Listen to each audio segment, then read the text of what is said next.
Hey, so in this video, I want to talk about some of the most common faults we might be seeing on this rower. And so what can we do to either practice and correct them or look for efficiency? So the first one, most common one that we see is going to be the early arm bend. And that's going to be where we are pulling with our arms and then driving with our legs.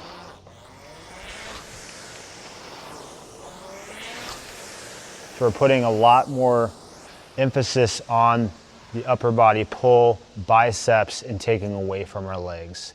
And so what we might do to practice is to drive with the legs and straight arms the entire time. So I reach in.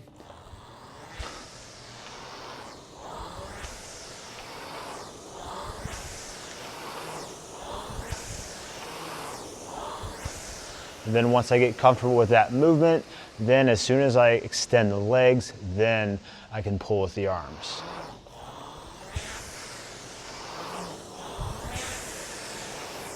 Okay. And the next one is going to be the lean back or the muted hip. And so that's going to be an excessive lean back on that initial drive. And it's going to look like this.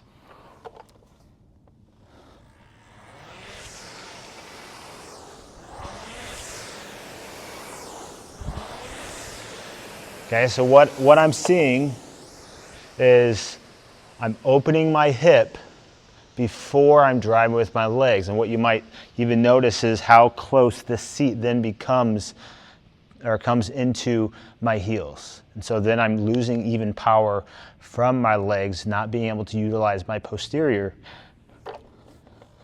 as I open my hips here and then push and pull.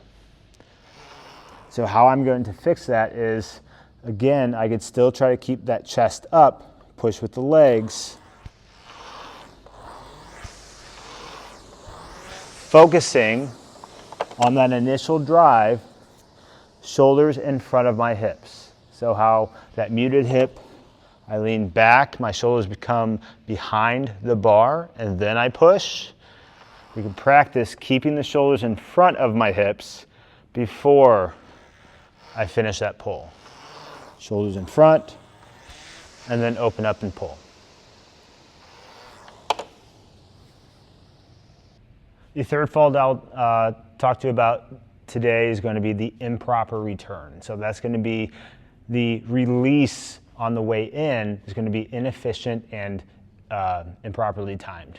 So this is what it's going to look like.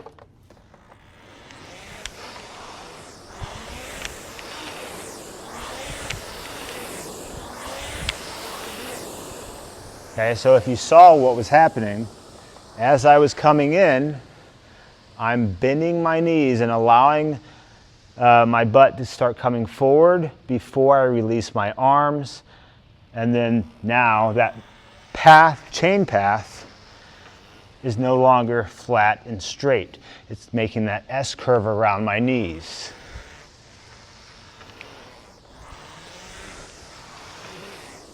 Okay, so that's going to take some of that smoothness out of the chain, making that pull for the next one that much inefficient. And so what we can do is practice pausing in that extension and releasing before we go in.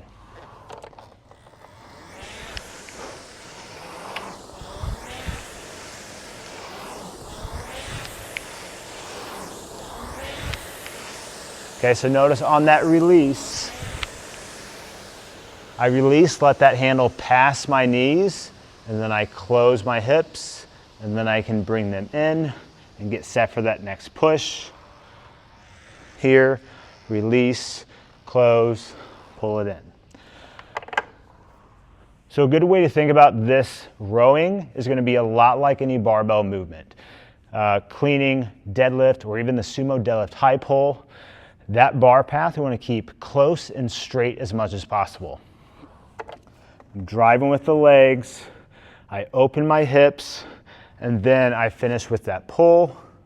On the way back, that sequence goes in reverse. So I go arms, hips, legs, legs, hips, arms, arms, hips, legs.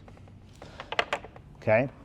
So those are the 3 most common faults and how we can start to address them.